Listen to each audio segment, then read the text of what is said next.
Si la radio me araña, el dolor no te deja seguir. Este canto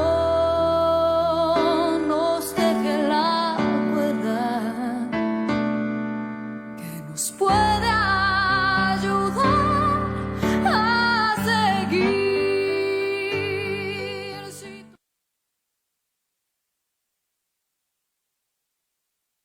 Muy buenas noches, buenos días, buenas tardes, dependiendo de dónde nos estén recibiendo. Los saludo a todos con muchísimo gusto, empezando con Frauke Jonas y Jesús Arias, que son tan gentiles en pues abrigar el programa Desde la Raíz en la prestigiosa y querida Radio Numancia. Este programa se va a transmitir no solamente los sábados a las 9 de la noche por Radio Numancia en Facebook Live, con repetición los domingos por YouTube a las 11 de la mañana, sino que es un placer de verdad para nosotros anunciarles que a partir de este fin de semana, la muy querida plataforma informativa, muy prestigiada, muy respetada, Sin Línea MX, también estará transmitiendo Desde la Raíz todos los domingos a las 8 de la noche, con repetición los martes a las 11 de la mañana. Y bueno, es para mí un placer de verdad mandar un saludo a todos los colegas de Sin Línea MX, apreciándoles muchísimo, pues también su generosidad. Y ya tenemos aquí a nuestro querido colega desde Bolivia, y le doy la más cálida bienvenida a nuestro queridísimo Fernando Valdivia. Muy bienvenido, Fer, muy buenas noches, hasta Bolivia. Buenas noches, Patricia. Feliz nuevamente de estar con ustedes. Un saludo a Frauke y a todos los compañeros de la emisora. Y aquí, pues, dispuestos a iniciar esta jornada tan linda. Muchas gracias, Fer. Y bueno, es un placer, como siempre, tener como invitada especialísima a nuestra queridísima Laura Ceballos, con quien también tengo un programa que se llama Causa y Efecto, todos los martes a las 12 del día. Mi querida Laura, bienvenida. Muchísimas gracias por estar aquí nuevamente. Muchas gracias, Patti, Fer, buenas noches, Frauke, Jesús, a los amigos de Sin Línea, muchas gracias por acogernos en su espacio y por darle transmisión a esta interesante charla que se genera los sábados a través de Desde la Raíz por Radio Numancia. Muchas gracias por la invitación y yo feliz y agradecida de compartir este espacio con ustedes. Muchas gracias. Igualmente, bueno, como lo habíamos anunciado el programa pasado, que dejamos introducido un tema que es por demás fundamental para cualquier país, en cualquier parte del mundo, en cualquier época, es decir, el tema educativo. La infraestructura y el método existentes en muchos países para la impartición de la educación y cuáles son las consecuencias de fallas que hemos detectado en el método educativo, sobre todo en el enfoque que se le da, no solamente desde los gobiernos, sino desde ya más en corto, más en directo con los estudiantes, desde aquellos que imparten la educación y cómo ellos reciben algo que es una cualidad extraordinaria en cualquier educando, que es el por qué, el preguntar, la curiosidad, el interés. Tenemos que decir que vamos a analizar aquí de dónde viene esa actitud de muchos maestros en todos los niveles, nivel primario, secundaria, incluso en el nivel universitario, de sentirse contrariados, incluso ofendidos, porque los alumnos ponen en duda o preguntan algo que simplemente les despierta curiosidad o que no les hace mucho sentido o que ellos saben que no es muy correcto. Es decir, no sé si recuerden que en algún momento había comentado, bueno, yo soy maestra y creo que Laurita también es. Mi querido Fer, no sé si en algún momento tú has ejercido la actividad docente. Sí, claro que sí. ¡Wow!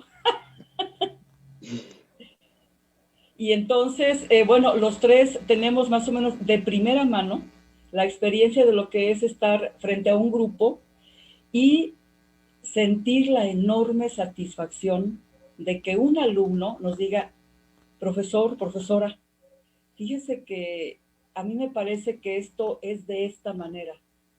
O yo lo escuché o leí por otro lado que es así o que sucedió así. O simplemente, ¿por qué, maestro? ¿Por qué? ¿Por qué ocurrió esto? ¿O por qué dice usted que ocurrió esto? Es decir, eso para un profesor es un lujo. Tener alumnos que se dirijan a uno con ese tipo de preguntas, no solamente indica que el alumno está sumamente interesado en el tema, que hemos despertado su interés, que eso ya es un logro, sino que además el alumno tiene muy fresco aquí algo que es un tesoro, que es el sano escepticismo, la curiosidad y el análisis.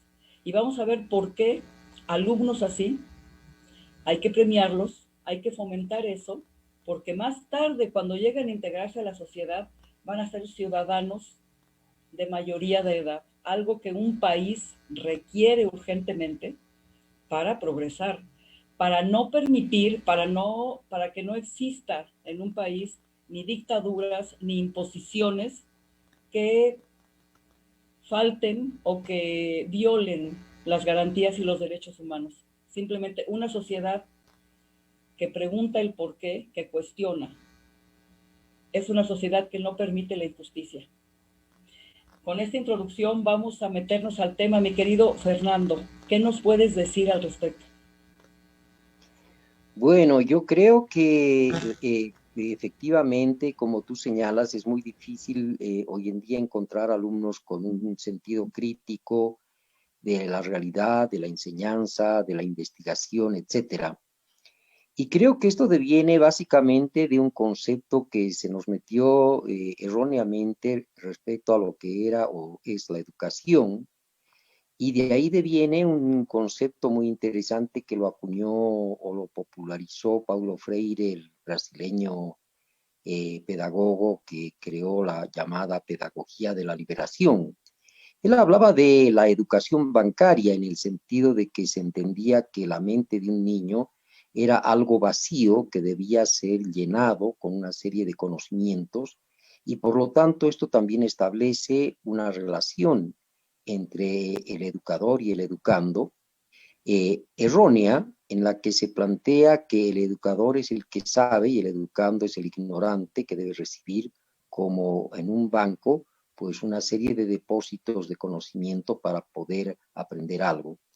Y él reflexionaba que esto precisamente, me refiero a Paulo Freire, se debía a que habíamos olvidado que inclusive la palabra educación, que proviene del griego educere, eh, señala es una expresión que señala la contingencia de sacar algo de adentro para ponerlo en el común. Es decir, que la educación es sacar de uno mismo lo que uno tiene o lo que va aprehendiendo, no aprendiendo, sino aprehendiendo en la vida y que por lo tanto una educación para dejar de ser bancaria, vertical, etcétera, debería ser profundamente dialógica.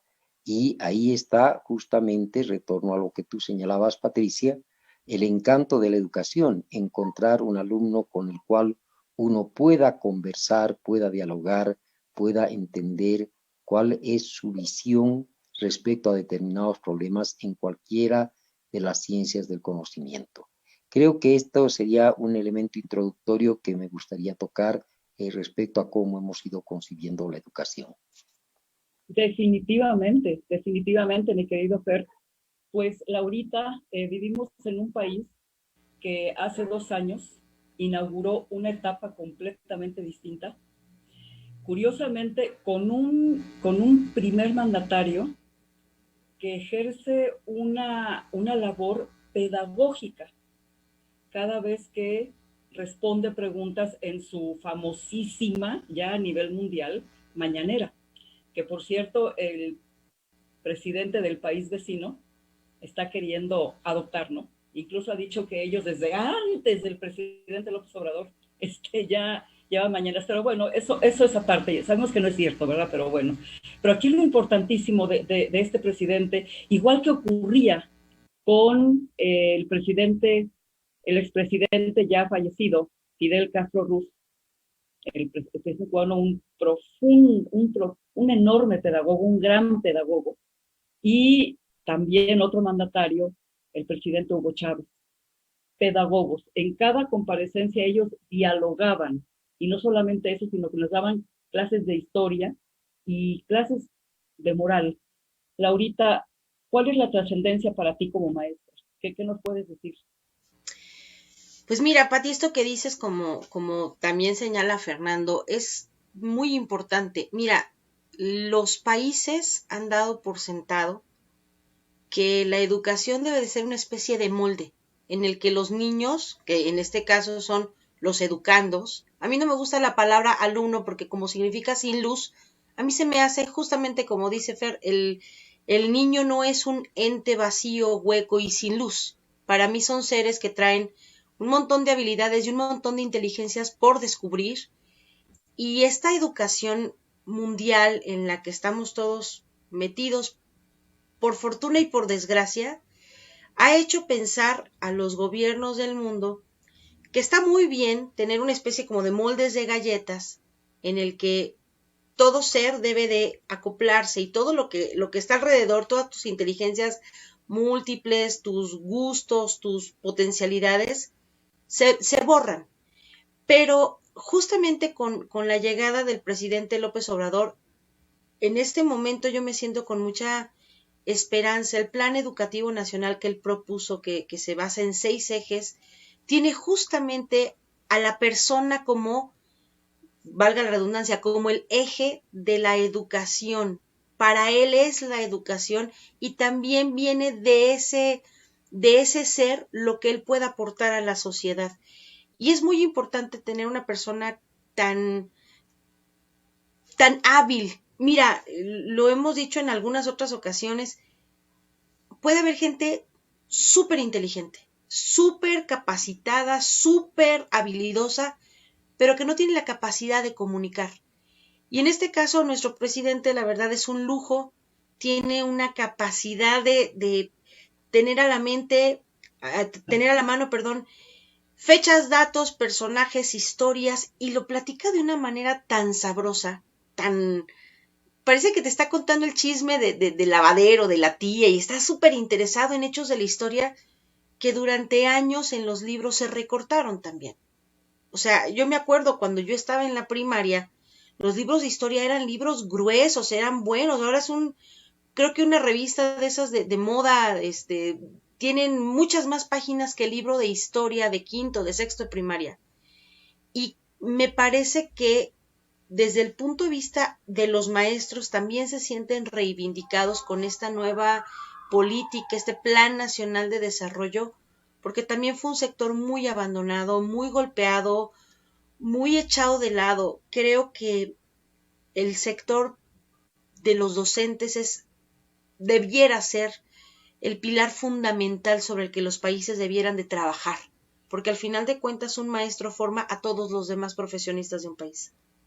Por las manos de un maestro, por la enseñanza de un maestro pasan los que van a ser doctores, abogados, ingenieros, enfermeras, veterinarios, y creo que es un sector que en México durante años se ofendió, se olvidó y se dejó de lado. Y últimamente los últimos 20, 30 años hemos visto que la carencia en la, primero, vocación, y segundo, en la capacitación, en la formación de buenos maestros, ha causado, por desgracia, que nuestros estudiantes no tengan las herramientas de conocimiento básico para defenderse en el mundo. Entonces tenemos un nivel educativo por debajo, muy por debajo de la media, y eso es muy lamentable, no porque seamos un pueblo de gente tonta. Desgraciadamente eso es todo lo contrario, somos un pueblo de gente muy habilidosa, se le prende el foco, a todo le encuentra, pero no tenemos ni las herramientas ni las habilidades para demostrar el conocimiento.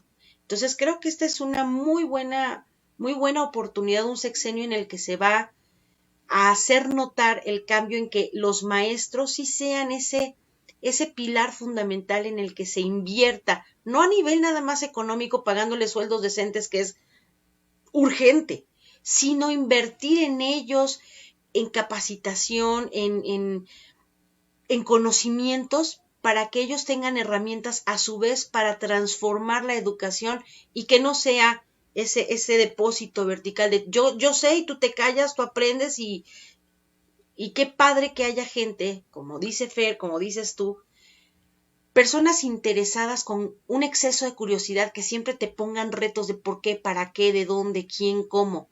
Y es lo más bonito que le pueden regalar a un maestro. La palabra reto está muy mal entendida. La gente que dice, es que retó al maestro. Híjole, qué bueno que haya retado al maestro. El maestro se pone las pilas y le tiene que buscar más para mantener a los chicos interesados. Pero un maestro que no es retado es un perico que está dando ahí una perorata y los otros hacen como que estudian y es un círculo vicioso. Entonces, Definitivamente. qué bonito maestro tenemos hoy en la presidencia de la República. Sí, definitivamente. Fíjense que he hecho el comentario de que con mis propios alumnos, porque ellos asistían antes de que ocurriera lo que está ocurriendo, ¿no? Pero bueno, me decían, ay, Miss, es que tengo mucha tarea y he escuchado comentarios así de como de algunos como de fastidio, como tengo la certeza de que se trata de suplantar no solamente una falta de habilidad manifiesta para transmitir un conocimiento, que ahí involucra pasión por lo que estoy haciendo, convicción por lo que estoy haciendo, amor por mis semejantes, amor por lo que estoy impartiendo, esa emoción que uno siente con decir, esto que te estoy explicando, quiero que te llegue exactamente como es, pero además quiero una retroalimentación. Todo eso, toda esa pasión, toda esa calidad para comunicar el conocimiento está siendo suplida por cantidades monumentales de tarea. Quiero que hagas esto, esto, esto y esto y esto, quiero que me traigas, pensando que con eso se llena un expediente, se cumple con un cometido, pero ahí falta mucho ese compromiso, esa pasión, ese gusto de decir, voy a hacer esto con ese placer enorme con el que uno realiza algo que le llena de una gran satisfacción. Entonces, lo que se está generando en los alumnos es repudio, no solamente repudio por la escuela, repudio por leer, repudio por saber, porque entonces, ay, todo lo que tengo que hacer, pero como una obligación, es decir, no se le despierta al alumno esa gran emoción de decir, voy a investigar qué es exactamente lo que el maestro me dijo. Voy a meterme ahora con esta herramienta maravillosa que es el Internet, a ver más allá de lo que el maestro me dijo. Es más, voy a meterme a comprobar lo que el maestro me dijo. Y eso es una de las grandes fallas, es decir, no solamente hace falta ir a una escuela normal o especializada en pedagogía, hace falta algo, pero a mí me gustaría mucho conocer su opinión, Fer y Laura. Creo que el maestro nace. Creo que el maestro debe ser un comunicador nato. Debe tener esa parte del hemisferio izquierdo activada para que la comunicación la maneje de una manera clara, concisa y muy precisa, y sobre todo muy fluida, muy articulada. Y eso es fundamental para transmitir cualquier conocimiento, porque no es lo mismo que sepas muchísimo de una materia a que lo sepas comunicar. ¿Qué opinas, Fer? Sin duda alguna, esa debería ser la característica de un maestro, de un profesor, en todos los niveles. Yo creo que, como tú dices, gran parte de esa habilidad viene de lo que hemos convenido en llamar la vocación, es decir, el amor por lo que uno hace. Eh, yo creo que ahí está la clave del asunto, pero también existen factores externos que pueden motivar o despertar esa vocación o alimentarla. Y en ese sentido yo creo que hay mucho trecho por recorrer. Lo que pasa es que el problema educativo abarca diversos niveles, diversas instancias, transversalmente y también en diversos sentidos. Así, por ejemplo, ahora estamos tocando el tema del alumno prácticamente en su fase escolar. Y estoy acá asumiendo el término real, alumno, tal como lo concibe la sociedad, el niño sin luz, al que hay que depositarle una serie de conocimientos en su mente vacía. Entonces, cambiar ese concepto, cambiar esa mentalidad, es también una tarea social, es decir, es una tarea de los padres, de la familia, del entorno, y ahí también tenemos nosotros una responsabilidad, porque nosotros finalmente también alimentamos en el niño o la niña ese tipo de educación bancaria, ¿no? Oye, mira, que si no me traes tal nota, pues eres un tonto o no recibirás este premio o estás peor que tu hermano. Entonces, ¿qué estamos generando también en un niño? Estamos generándole ese sentimiento de antisolidaridad, ese sentimiento de individualismo y de sobresalir. Hay una anécdota muy simpática que me hace recuerdo a esto que señalo cuando en una aldea, creo, africana, una ONG reunió a los niños y les dijo, bueno, al primero que llegue al árbol, corriendo, recibirá un caramelo. Y los niños se tomaron de las manos y corrieron todos juntos, porque todos querían recibir el caramelo. Y entonces esto refleja una inversión de valores, es decir, los valores que estamos depositando en la educación generalmente son valores individualistas y anticomunitarios, son antisolidarios y por lo tanto eso va reproduciéndose en la sociedad posteriormente como una forma o un mecanismo de reproducción de la misma educación. De ahí devienen los métodos, las metodologías, lo que se llama la pedagogía, y que en gran medida se asienta sobre estos valores invertidos, que yo creo que deben empezar a desarrollarse desde la familia.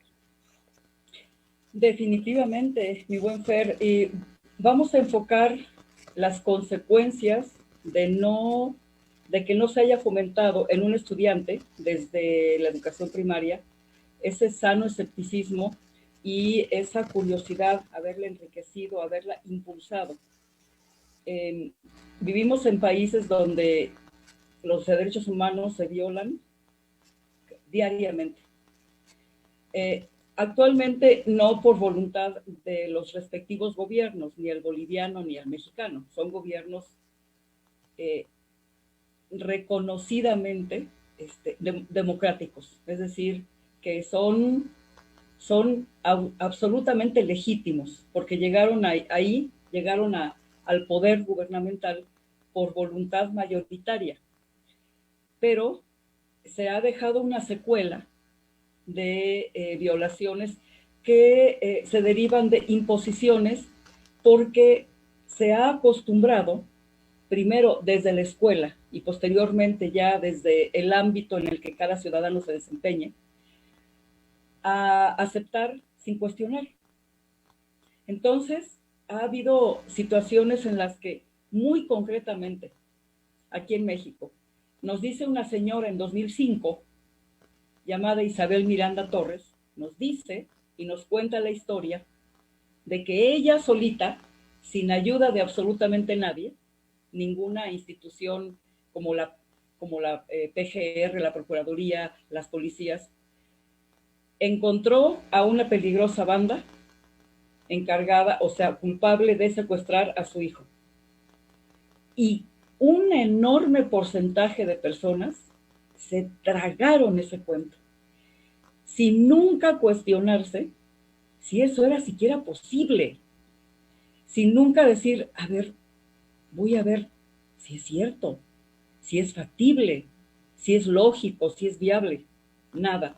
Y eso dio lugar, como ha dado lugar a muchos otros hechos, han dado lugar a muchísimas violaciones, a un caso espantosamente cruel, injusto, que todavía está vigente. Y podemos hablar de muchos ahorita. ¿Habría sido posible que esta señora impusiera esa mentira y le hiciera valer por un buen tiempo?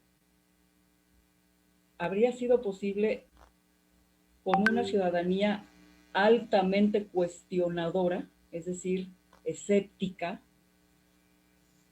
impulsada a investigar, a decir, a ver, no hace sentido esto?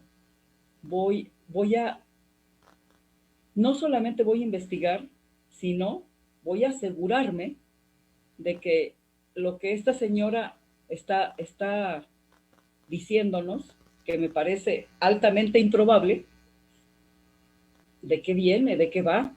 ¿Por qué? Eso es exactamente, ese tipo de consecuencias, Laura y Fernando, son las que es importante analizar, y otras situaciones en las que los ciudadanos simplemente reciben noticias sin cuestionar nada. Adelante, Laura. Mira, Patti, y no creo estar siendo muy fantasiosa. Toda esta clase de artimañas, de gente que se valió del poder, para ellos, para darse ellos dinero, impunidad, etcétera, son una consecuencia muy clara del neoliberalismo. Y vamos a salir, bueno, ¿y por qué? ¿Qué tiene que ver el neoliberalismo en todo esto? A ver. Mucho. Por ejemplo, nada más hablando del tema de educación, cuando los gobiernos neoliberalistas, al menos en México, porque es el ejemplo hacia el que quiero ir para terminar en esta giro de 180 grados que el presidente Andrés Manuel ha venido a dar. Los gobiernos neoliberales en cuestión de educación permitieron la privatización del sector educativo, que se corrompieran las autoridades educativas al grado tal que, yo te lo digo, yo tuve una pequeña escuelita, que tuve muy poquito tiempo porque ocurrieron ciertas cosas que no me permitieron mantenerla, pero el sector educativo al que yo pertenecía era comandado por una persona a la que el poder le gustaba mucho. Entonces, si no le gustaba lo que yo proponía, no lo dejaba pasar porque no tenía yo sus preferencias, porque yo no le daba dinero, porque no le organizaba sus comidas, porque yo le decía, a mí con la ley de educación, a mí con los estatutos. Esta clase de escuelas hicieron que se invirtiera y, por ejemplo, dices tú, la sociedad dejó de exigir de las autoridades de manera adecuada. Yo no tengo por qué exigirle a la maestra de mi hijo que lo eduque. Yo tengo que exigirle al sistema educativo que prepare maestros que le den a mi hijo las herramientas para que él aprenda y aprehenda y sea una persona útil a la sociedad. Yo no le puedo reclamar a la maestra porque le deja quintillones de tarea, porque cuando yo se lo pregunte la maestra me va a decir, es que es el programa y el programa me lo da la SEP. ¿Y la SEP qué es? Pues era una institución a la que llegaban abogados, contadores, ingenieros, pero nunca maestros. Vamos a tener a la primera maestra secretaria de educación. A los maestros, tú les preguntas si estaban de acuerdo con la reforma educativa de Peña Nieto o las anteriores, y todos te van a decir, jamás nos tomaron en cuenta. El sindicalismo de los maestros, no la CENTE, sino el CENTE, verdaderamente con una actitud como de mafia, o sea, verdaderamente nunca propugnando por los derechos de los maestros como formadores, sino clientes de un sindicato que le produjo miles de millones de pesos. Ahí tenemos a Elba Ester, que bueno, entre otras cosas ahora es libre, buena y decente. Pero los gobiernos neoliberales causaron una hecatombe a niveles inimaginables. Se corrompieron todos los sistemas, todas las secretarías, todas las instancias. No hay una sola cosa. Yo me quiero imaginar cuando llegó el presidente y dijo, bueno, ríndanme cuentas de cómo está el país. No hay hasta el momento una sola de las cosas que se le hayan entregado que estén bien. Todas tienen corrupción, todas tienen podredumbre, todas tienen... Entonces, esta clase de hechos como el de la señora Miranda y otros tantos resultaban muy fáciles de dárselos al público. Tenemos el montaje de la niña Paulette, tenemos el montaje, todos los montajes de Loret, hasta la niña Frida Sofía del terremoto, y la gente iba de hito en hito y siempre, ¡oh, wow, qué increíble! No lo puedo, o sea, cuando tú tienes a una sociedad dominada, primero por un gobierno que les resta, que les quita. En los años 60 la educación del pueblo mexicano era de las más altas del mundo. Viene este año 68 que fue brutal en todos los sistemas educativos, pero en México, ¿qué hizo?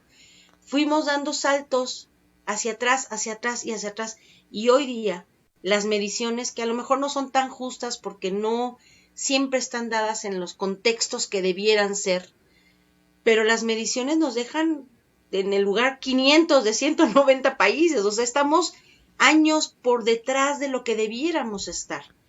Y entonces cuando te das cuenta de esta crueldad con la que los gobiernos nos trataron y encima se apoyaron de medios de comunicación masiva como Televisa, que se dedicó a producir basura, que le llenó la cabeza a las personas de nada, de aire, de humo, de telenovelas en donde la buena se casa porque es pobre y se casa con el rico y y triunfan, y o sea, la historia de la Cenicienta, que la contaron 900,000 veces, creó una sociedad de personas, de mamás, por ejemplo, que, cállate niño, no, ahorita no me molestes, estoy viendo mi novela, haz la tarea como puedas. Y se crearon estas sociedades de mamás de cuerpo presente, pero no de trabajo en casa. En millones de casas hay televisión, pero no hay libros. No hay un diccionario, no hay un instrumento para que los niños aprendan y tengan una ventana al mundo. Hay una televisión, pero no es una ventana al mundo. Entonces, si nos vamos al por qué, vamos a retarnos. ¿Por qué? Por esos gobiernos neoliberales. Y hoy estamos rompiendo en muchas partes del mundo, por fortuna. Latinoamérica tiene grandes opositores a este neoliberalismo y se está desmoronando solito. O sea, no hubo que hacer nada más que dejarlo que implosionara, porque es un sistema que no se sostiene. El privatizar los derechos humanos básicos como educación, como salud, no podía permitir que durara más de medio siglo. Entonces, hoy estamos rompiendo con esto, está costando trabajo, pues probablemente a nivel político, poder sí, pero a nivel de la gente no, porque ya la gente se dio cuenta que no es lo que necesitamos. No podemos seguir viviendo. Dentro de poco, no estaban hace como unos que a principios de diciembre estaban ya empezando a cotizar el agua en la casa de bolsa. O sea, estábamos en el borde más puntiagudo del precipicio. Estamos echando marcha atrás. ¿Que nos va a costar trabajo? Sí, pero menos que las consecuencias de estas políticas tan criminales, ¿no? Definitivamente. Estando de acuerdo contigo, a ver, vamos a hacer aquí un ejercicio. Efectivamente, se destruyó la infraestructura. Fer, en tu país ocurrió lo mismo, ocurrió en América Latina y en el mundo. Se destruyó la infraestructura para impartir educación. Pero yo recuerdo que aún antes, había una suerte como de dogmatismo. Era penalizado cuestionar al maestro. Era penalizado, es decir, no te atrevas porque el maestro lo que te diga es. Ya arrastraba la educación ese dogmatismo que debe ser prohibitivo en una escuela. El dogmatismo debería estar expulsado para siempre, ¿no? Pero claro que empeoró mucho más con el sistema neoliberal porque prácticamente dejaron en los huesos la infraestructura educativa. Y no solamente eso, aquí vamos a otro tema. Lo que rodea, el entorno que rodea a un estudiante, desde que está en la primaria hasta que va a la universidad. Un entorno donde se ridiculiza el conocimiento, donde es muy chic, es muy padre, está muy de moda ser ignorante porque no quiero ser un nerd, porque los nerds no tienen vida, porque los nerds se la pasan metidos en los libros, porque no tienen cuates, ni se van a la disco, ni son muy acá, ¿no? Muy, ¿cómo se dice? Trendy, o no sé qué palabrejas se hacen cada vez más populares en una niñez y una juventud que tristemente pocas veces se pregunta, ¿por qué? Son influencers, Pati. O sea, Sí, entonces, no rebuznan porque no saben, pero son influencers. y la verdad es muy triste. Yo creo que esos cartabones, yo creo que eso que en los TikTok y en todas estas plataformas que se han venido creando y que van formando muchachos que no ven más allá de su nariz. Eso, no sé si yo sea muy mal pensada, pero creo que es el complemento idóneo para la destrucción de una infraestructura con maestros no solamente bien pagados, sino que tengan las cualidades de un comunicador y que vayan a su aula precisamente a conversar con sus alumnos, pero de una manera horizontal, sin que esto signifique que el alumno y el maestro se vayan a tomar, no sé, unas copitas. No, no, no, no, no, no, no, no, nada de eso. Sino simplemente qué es lo que se ha venido haciendo hasta ahorita. ¿Cómo ves ese aspecto?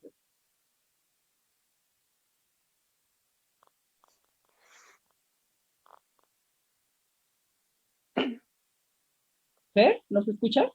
Sí, sí, pensé que dirigías la pregunta a nuestra querida colega. Bueno, yo creo que hay cuestiones que son de carácter integral. Yo me ponía a reflexionar cuando tú hacías esta historiación de la destrucción de una infraestructura educativa, en lo que había sucedido en Bolivia, ¿no? En Bolivia, a ver, hablaré del proceso inverso cuando a partir del gobierno de Evo Morales empieza a invertirse mucho dinero en la infraestructura educativa. Y se produce un fenómeno interesante. Antes era muy deseable que un estudiante fuera a dar a un colegio privado, porque ese colegio privado te garantizaba infraestructura, te garantizaba mal que bien un sueldo al maestro y por lo tanto tenías la cierta garantía de que ibas a cumplir los 200 días del periodo lectivo. En tanto que los colegios fiscales eran considerados como de última categoría, porque eran colegios que vivían en eternas huelgas de los maestros, con una infraestructura deplorable, con carencias materiales, etc. Durante el gobierno de Evo Morales se invierte esta situación y de repente los colegios fiscales, los colegios del Estado, son los más demandados por la gente en los barrios, en las ciudades, etcétera, y van creciendo en prestigio porque tienen una infraestructura que estaba de acuerdo a lo que daba una norma de la reforma educativa que establecía ciertas características que obviamente mejoraron de manera sustancial este aspecto. Pero, sin embargo, lo que no se trabajó fue en los contenidos de esa educación. Entonces, ¿qué pasó? Lo que se hizo en realidad fue administrar de mejor manera una educación que mantuviera una mentalidad colonizada. Y entonces acá se ha abierto un debate desde hace un buen tiempo respecto al carácter descolonizador que debe tener la educación. Y entendemos la descolonización como el primero mirarnos a nosotros mismos, es decir, cómo hemos llegado históricamente a ser lo que ahora somos y cómo debemos dejar de serlo para proyectar un futuro que sea propiamente nuestro. Como lo señalaban ustedes, por ejemplo, esto es muy fácil de entender en el caso de los servicios de salud.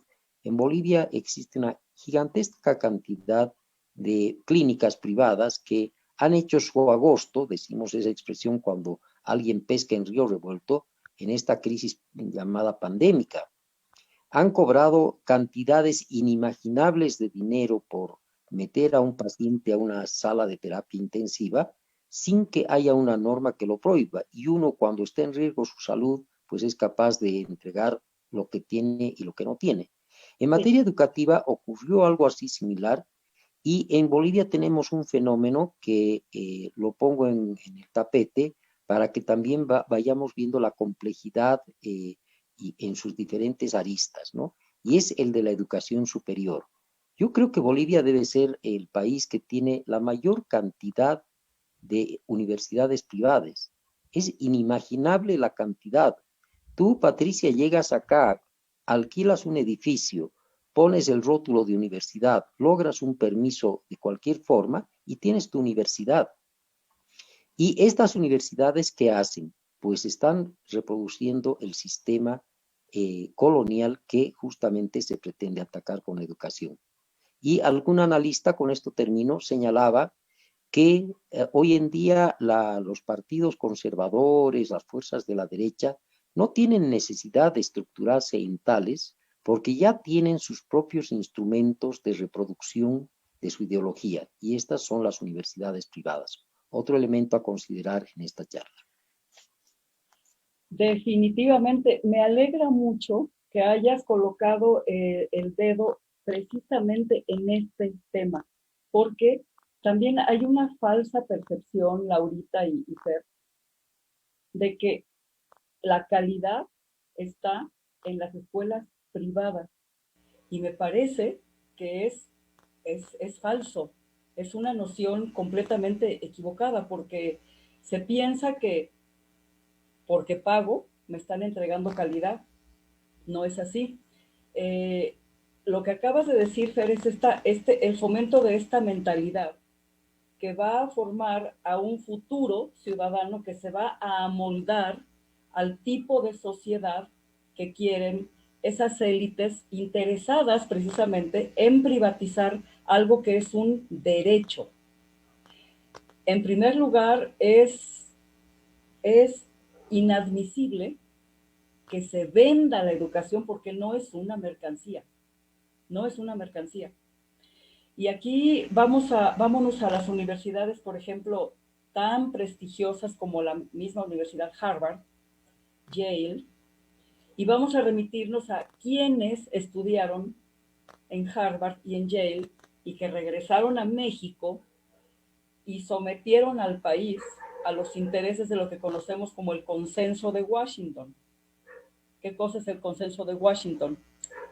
La Reserva Federal, el Banco Mundial, el Fondo Monetario Internacional, esas instituciones que representan los intereses de una pequeña élite que es a la que le ha interesado que a los estudiantes no les interese para nada investigar, cuestionar y ser ciudadanos de mayoría de edad, precisamente porque una persona que no cuestiona es fácilmente sometible, sujetable y manipulable.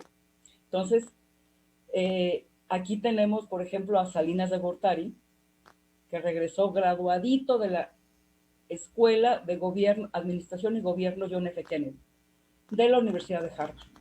Y tenemos a un Cedillo, que estudió en Yale, y así nos podemos revisar. Es decir, no solamente es calidad académica, ¿qué otro complemento debe existir en una educación integral, que forme individuos que van a ser ciudadanos, que van a contribuir al progreso de su comunidad? Adelante, Laurita.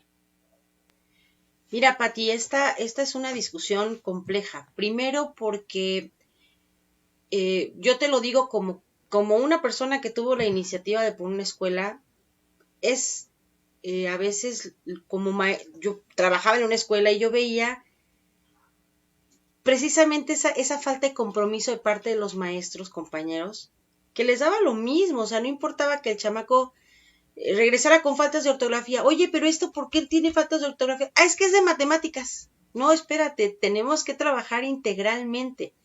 Mi proyecto rápido lo intenté basándome en el aprendizaje motivado por situaciones que los niños propusieran, un poco como lo que se llama competencias, pero con otros enfoques. Y mi experiencia fue muy bonita porque los niños sí lograron, en el poquito tiempo que lo tuvimos, una serie de herramientas para aprender, ¿no? Entonces esa era mi proyección. Pero vamos, a la parte que dice Fer, y es cierto, en México abundan las escuelas patito. Aquí les decimos escuelas patito, Fer. Son escuelas en las que dice mi esposo que hay 3 requisitos fundamentales. 1, que no dejes de asistir. 2, que tu papá no deje de pagar. Y 3, que no cierren la escuela antes de que te den el título. Te lo van a dar por el simple hecho de cumplir con esos 3 requisitos. No importa que no te hayan impartido, ya no digas tu calidad y excelencia, lo básico. Tenemos nosotros un legislador aquí en México, el Samuel García de Monterrey. Es un hombre como de 30 años, tiene, según él, 3 doctorados, como 7 maestrías, como 24 licenciaturas, todas de escuelas patito, porque se ha descubierto cómo es que el edificio que supuestamente albergaba una de las últimas universidades donde le daban el doctorado, es un edificio en donde abajo hay una taquería, o sea, no tiene traza de universidad, pero ni en broma. Entonces, aquí en México se han crecido como los hongos las escuelas de todos los niveles, desde preescolar, en donde a los papás les prometen que el niño de 5 años vas a salir con un pensamiento matemático profundo, leyendo, les enseñan chino, les dan estimulación temprana, les dan inglés, alemán, pero al final de cuentas la parte que debieran todas las escuelas buscar y procurar es el humanismo, y es lo último en que todas las escuelas han invertido. Prometen con grandes campos de fútbol y con grandes instalaciones de teatro, pero no hay humanismo, no hay la sustancia que debiera verdaderamente mover a un estudiante. Si nosotros, las universidades que nosotros vemos en México, que han sido semilleros de grandes luchadores sociales en nuestra patria, son las universidades públicas, la UNAM, la UAM, las normales superiores. ¿Por qué? Porque son universidades que se nutren del pueblo, que están hechas del pueblo, en donde los maestros precisamente no persiguen un salario onerosísimo, sino compartir experiencias y pensamientos progresistas, de lucha. Eso es lo que diferencia a las universidades patito y también a las universidades muy fifí que nosotros aquí también tenemos, ¿no? Que son equiparables un poco en cuanto al tipo de gente que quiere asistir, segregarse del vulgo y convertirse en esa élite de estudiantes de ciertas universidades, casi todas con corte religioso, ¿no? Que les provea de un respaldo, no importa que sean malas personas, que sean rateros, que sean corruptos, eso no importa, pero son prestigiados exalumnos de una universidad que les provee como escudo de protección, y verdaderamente la parte humana es la que les falla. Nosotros aquí en México tenemos una cantidad de ejemplos, casi todos están trabajando o son parte del partido del PAN o del PRI, y todos son egresados de grandes universidades. Y yo digo, bueno, si yo fuera, por ejemplo, la universidad la libre de derecho, de la que presumen haber salido Margarita Zavala y Felipe Calderón, si yo fuera a la escuela me deslindaría de ellos, porque qué terrible que tus exalumnos hayan sido personajes tan deleznables como ellos dos, por decirlo suavecito. Pero imagínate tú qué vergüenza y qué desprestigio para una universidad donde se supone que va tanta gente prestigiosa, que digan que Felipe Calderón se graduó de tu universidad. Pero es eso, lo último que le ponen al programa de estas escuelas tan fufurufas, pues es el humanismo. Y ese es el resultado. Tener gente que tiene grandes títulos, pero cero humanidad, cero valores, cero respeto por la vida. Y obviamente el pueblo es lo último para lo que ellos servirían. Estas carreras de políticas públicas y lo último que quieren en realidad es trabajar con el público. Definitivamente. Ya nos están mandando la tijera aquí, pero no quiero cerrar el programa sin mencionar lo siguiente. Siempre he tenido la convicción de que la educación debe forzosamente, para ser humanista, para conducir al humanismo, debe impartirse con un enfoque eminentemente científico. Eminentemente científico. Y hay un ejemplo que es muy evidente. Es decir, ¿por qué hay racismo? ¿Por qué la gente es racista? Porque yo les digo, pasaste la primaria de noche, porque o no te explicaron que todo, o sea, en ciencias, esto es ciencia, esto es biología, esto es historia del ser humano desde que apareció hace 350,000 años en el centro de África. ¿Por qué hay racismo? Porque la gente ignora que todos los seres humanos tenemos un ancestro común de raza negra que apareció en el centro de África. Todos. Así el más blanco, el más albino, proviene exactamente del mismo ancestro. Luego, entonces, ¿dónde sustentas el racismo?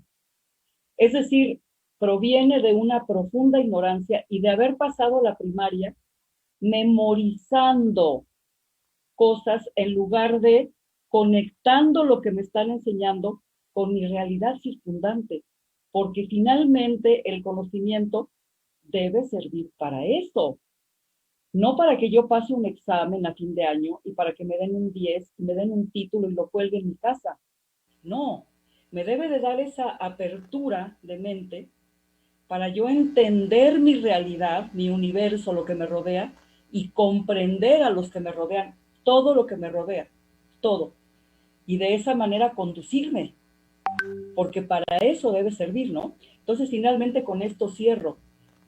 De ahí vendría el enfoque que conduciría a una educación no solamente considerándola como un derecho inalienable, no como una mercancía, sino formadora y no deformadora, formadora de ese ciudadano integral del que hablaba el Che, el hombre nuevo, el hombre que se va a preocupar no por acumular, como dice el presidente, por ser, por contribuir.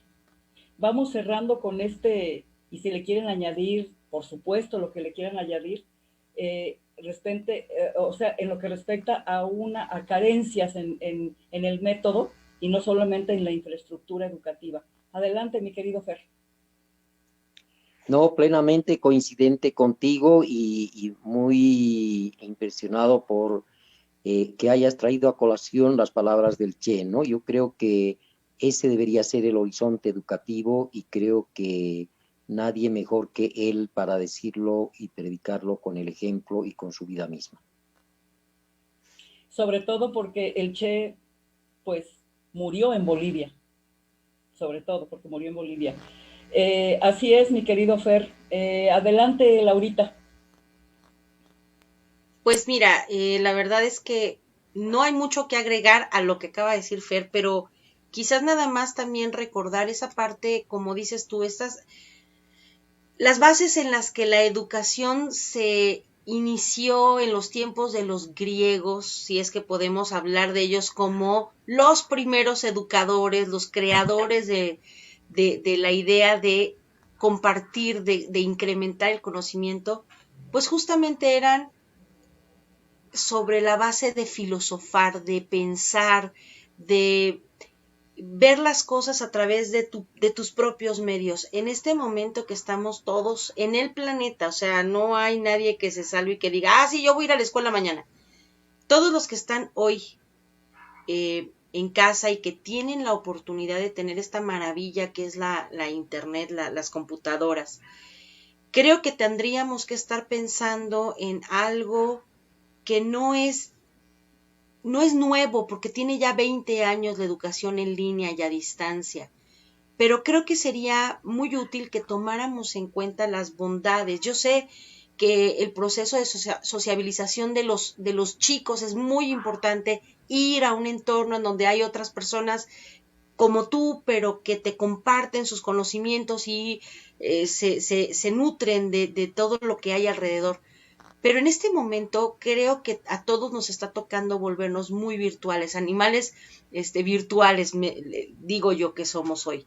Entonces también hay que tomar en cuenta que la educación la tenemos que empezar a pensar como una propuesta desde nosotros, hacia nosotros, y empezar a convertirnos también un poquito en seres que estemos tendiendo al autodidactismo.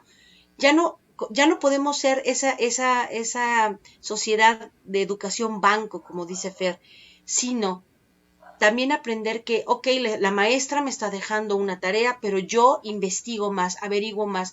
Tendremos que estar también pensando en ayudarle a los hijos a ser mucho más investigadores, no quedarse con la embarrada que nos dan en la escuela, en donde digan, Benito Juárez fue un indio que nació en Oaxaca.